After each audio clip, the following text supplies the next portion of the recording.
Friends, क्या आपको पता है हमारे घर का गलत एनवायरनमेंट हमारे बच्चों के कॉन्फिडेंस को तोड़ सकता है। क्या आपको ये बात पता है? और फ्रेंड्स, आज हम इसी टॉपिक के बारे में अपनी इस वीडियो में बात करेंगे। इन दिनों एग्ज़ाम्स आर गोइंग ऑन। हर पेरेंट्स चाहता है मेरा बच्चा एग्ज़ाम्स में अच्छा परफॉर्म करे। वो अपने बच्चे की प्रोग्रेस चाहता है, इसीलिए वो अपने बच्चे को प्रेरित करने की बजाय प्रेशराइज़ करने लगता है एग्ज़ाम के दिनों में। और इसका कारण क्या है?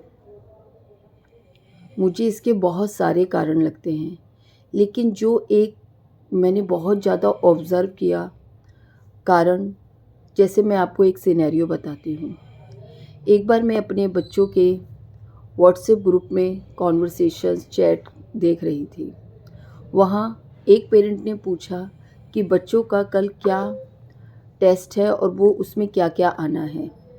एक पेरेंट ने मैसेज किया, अरे कल टेस्ट है, मुझे तो पता ही नहीं था। दूसरे ने बताया, हाँ हाँ कल मैथ का टेस्ट है। तो फिर बोला गया कि अरे मैथ का सिलेबस क्या कंप्लीट हो गया? किसी ने बोला हाँ कंप्लीट हो गया है, ये सिलेबस है और ये आना है। उसके बाद उस सिलेबस के बारे में किसी ने बोला कि मेरा बेटा इस टॉपिक में वीक है, ये मैडम ने अच्छा नहीं कराया है, ये अच्छा कराया है। और सिलेबस, किसी ने बोला सिलेबस बहुत डिफ़िकल्ट है, बच्चों के लिए बहुत मुश्किल है। ये बच्चे का इस तरीके से बच्चे मैथ में कैसे होशियार बनेंगे, कैसे वो आगे 10th जैसे एग्ज़ाम्स को, बोर्ड्स को हैंडल कर पाएंगे और उनका मैथमेटिक्स का एग्ज़ाम किस तरीके से जाएगा, किस तरीके से उनका मैथमेटिक्स का प्रोग्रेस होगा। उसके बाद जब मैंने अपने बच्चे से बात की, क्या वाकई mathematics so difficult for you this year? तो शी सेड नो। तो मैंने बोला कि अच्छा, तो मुझे लगा कि शायद वो ही नहीं बताना चाह रही है, शायद उसे कोई तकलीफ़ हो। उसने कहा नहीं। तो मैंने बोला कि आप अच्छे से कर लेते हो, और क्योंकि मैं भी पढ़ाती हूँ तो आई नो कि उसको ऐसी कोई डिफ़िकल्टी नहीं हो रही। पर उन दिनों क्योंकि मैं इतना ज़्यादा उसका होमवर्क मिल नहीं रहा था, उसको करा नहीं रही थी, so I thought maybe I miss that. तो उसने बोला नहीं। और बाद में उनका एग्ज़ाम हुआ एंड आई सी कि उसने अच्छा परफॉर्म किया। सो जब मैं वो कॉन्वर्सेशंस जो चैट चल रही थी ग्रुप में, मैं वो देख रही थी, तो उससे तो मुझे ऐसा लग रहा था कि सिलेबस बहुत डिफ़िकल्ट है, मैम ने अच्छे से नहीं पढ़ाया है या बच्चे नहीं कर पाएंगे। लेकिन जब बच्चे से पूछा तो उसका अलग पर्सपेक्टिव था। तो अभी ये तो मैं एक पेरेंट थी जिसने ऑब्ज़र्व कर लिया और या पूछ लिया, लेकिन वो पेरेंट जो पैनिक हो जाते हैं बच्चों के सामने, या बच्चों को इस तरीके से प्रेशराइज़ करते हैं, या वो सोचते हैं उनके नंबर अच्छे आने चाहिए। सो इससे मुझे लगता है, जब हम बच्चों को कांस्टेंट प्रेशर देते हैं कि आपको अच्छा परफॉर्म करना है, आपको अच्छा परफॉर्म करना है, तो हम एक चीज़ भूल जाते हैं कि ये जो एजुकेशन, इट्स अबाउट लर्निंग। तो वहाँ बच्चों को लर्न करने का मौका ना दे के परफॉर्मेंस करने के लिए कहने लगते हैं, जिससे बच्चे का कॉन्फिडेंस, अगर उसका उस सब्जेक्ट में कमांड नहीं है, उसका बेसिक अच्छा नहीं है, तो बच्चे का कॉन्फिडेंस गिरने लग जाता है। उसका रीज़न ये नहीं है कि वो खुद अपने आप को कैपेबल नहीं मानता है, उसका रीज़न ये है कि उसे लगता है कि अगर मैंने अच्छा परफॉर्म नहीं किया तो मेरे पेरेंट्स को निराशा होगी, या मैं जिस तरीके की मेरे पेरेंट्स मुझसे एक्सपेक्टेशंस रखते हैं, अगर मैंने वो नहीं किया तो मेरे पेरेंट्स जो हैं बहुत निराश होंगे और मैं कैपेबल नहीं हूँ अपने पेरेंट्स को खुश करने के लिए, और वो अपनी भी कैपेबिलिटीज़ को क्वेश्चन करने लगता है। तो फ्रेंड्स, क्या ये सही तरीका है हमें एग्ज़ाम्स के लिए अपने बच्चों के लिए घर का एनवायरनमेंट ऐसे रखने का?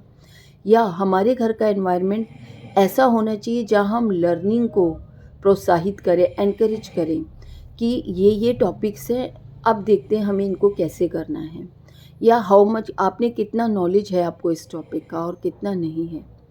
अब मुझे ऐसा लगता है कि अगर हम इस तरीके से अपना एनवायरनमेंट रखते हैं जहाँ हम ये पूछ रहे हैं, what you have learn about this topic till now, let's figure it out, चलो देखते हैं।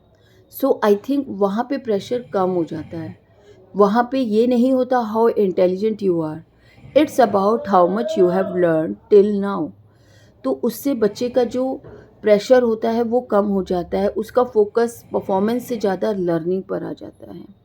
आई थिंक हमें इसी बात को ध्यान में रखना चाहिए कि कई बार मैं देखती हूँ बच्चों के बोर्ड्स के एग्ज़ाम होते हैं, जैसे मेरा बेटा अभी 12th में है, तो मुझे कई बार लोग पूछते हैं कि हाउ ही इज़ परफॉर्मिंग, कैसा चल रहा है, कैसा नहीं चल रहा, और वो कितना अच्छा परफॉर्म कर रहा है। तो टू बी वेरी फ्रैंक, मुझे नहीं पता कि वो कितना अच्छा परफॉर्म करेगा। बस मुझे इतना पता है कि मैं उसको उस तरीके का प्रेशर नहीं देना चाहती। मैं उसको उसके हिसाब से स्टडी करने देना चाहती हूँ, उसका जो पेस है, how he feels comfortable to prepare for exam. It's not about how I want him to prepare for his exam, because मेरा तरीका अलग हो सकता है। Maybe I am very good at handling stress. He might not be that good at it. So it is his own way, and it should be his own way कि वो कैसे अपने एग्ज़ाम देना चाहता है। सो आई feel कि जब हम बच्चे को उसके ही स्पेस से एग्ज़ाम देने देते हैं, शायद एटलीस्ट हमें ये गिल्ट तो नहीं होगा ना कि हमने उसको प्रेशराइज़ किया, that's why he is not performing well. It's about कि आप उसको प्रेशराइज ना देके you are guiding them that's your exam, you should see how you want to prepare about your exam. अगर वो अपने एग्ज़ाम के लिए बहुत प्रेशर नहीं ले रहा, बहुत स्ट्रेस नहीं दिख रहा, इट डज़ंट मीन्स कि वो एग्ज़ाम के लिए सीरियस नहीं है। इट माइट बी कि उसका तरीका अपने एग्ज़ाम को बहुत स्ट्रेसफुल ना बनाने का हो, वो बहुत पीसफुली एग्ज़ाम देना चाहता हो। और कुछ बच्चे मैंने देखा है बहुत ज़्यादा स्ट्रेसफुल सिचुएशन में बहुत अच्छा परफॉर्म करते हैं, बट कुछ बच्चों का अपना तरीका होता है। सो वी शुड फोकस कि हमारे बच्चों को किस तरीके के एनवायरनमेंट में पढ़ने में अच्छा लगता है। इससे बच्चों का जो घर में जब, क्योंकि पेरेंट्स को अगर पता है हमारे बच्चों को किस तरीके के एनवायरनमेंट में अच्छा पढ़ा जाता है, अच्छी लर्निंग होती है, वो ही डिपेंड करेगा कि उनका एग्ज़ाम में परफॉर्मेंस कैसा होगा। इफ़ यू फील कि हम बहुत प्रेशर नहीं डालेंगे, हम बच्चों को बोलेंगे नहीं, तो हमारे बच्चों को आएगा कैसे? लेकिन अगर वो बच्चों का तरीका ही नहीं है पढ़ने का, आपके बोलने से उन्हें प्रेशर या स्ट्रेस आ रहा है, तो मुझे लगता है कि बच्चे अगर अच्छा परफॉर्म करने वाले भी होंगे, हमारे प्रेशर से उनका जो मेंटल प्रेपरेशन है या एक माइंडसेट है वो डाइवर्ट होता है उनकी पढ़ाई के लिए। सो आई फील कि कई बार जैसे जैसे ही बच्चा 10th में आता है, लोग पूछने लगते हैं, अरे आपका बच्चा 10th में आ गया, अरे आप कैसा पढ़ रहा है वो, इज़ ही फोकस्ड और नॉट। सो एक जो बोर्ड एग्ज़ाम्स की एक जो प्रेशर होता है, स्ट्रेस होता है, वो डे 1 से ही बच्चों को फ़ील कराया जाता है उनके पेरेंट्स के थ्रू, पेरेंट्स नहीं तो रिलेटिव्स के थ्रू, नहीं तो नेबरहुड के थ्रू, या पीयर प्रेशर में। हो सकता है आपके घर का एनवायरनमेंट ऐसा नहीं है, उसके फ्रेंड के घर का एनवायरनमेंट ऐसा है, उससे भी उसे प्रेशर फ़ील होता है। कभी क्लासमेट के पेरेंट्स आपस में बातें करते हैं तो वो भी एक प्रेशर क्रिएट करते हैं बच्चों पे कि दूसरा बच्चा इतनी तैयारी कर रहा है, आपने कुछ भी नहीं की। But according to me what I feel कि हमें ये नहीं देखना चाहिए बच्चा कितना पढ़ रहा है या नहीं, हमें ये देखना चाहिए क्या हमने उसका एनवायरनमेंट स्ट्रेसफुल रखा हुआ है या पीसफुल है। क्या एक ऐसा एनवायरनमेंट है जहाँ वो फ्री होके अपने कॉन्सेप्ट को देख सकता है, अपनी लर्निंग को देख सकता है कि मेरी लर्निंग इस टॉपिक के बारे में कितनी है और कितनी नहीं।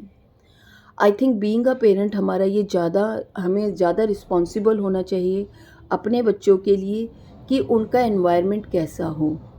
एस मैंने आपको डिस्कस किया कि कैसे पेरेंट्स ग्रुप की चैट को देखकर I was feeling a stress कि अरे शायद बच्चे ने, या इस बार बहुत मुश्किल है मैथमेटिक्स और मैंने उसको इतना टाइम नहीं दिया, या अगर मैंने ही टाइम नहीं दिया तो शायद वो स्ट्रगल कर रहा है क्लास में, जबकि जब बच्चे से पूछा तो वो स्ट्रगल नहीं कर रहा। इसका मतलब some time we trust our children as well.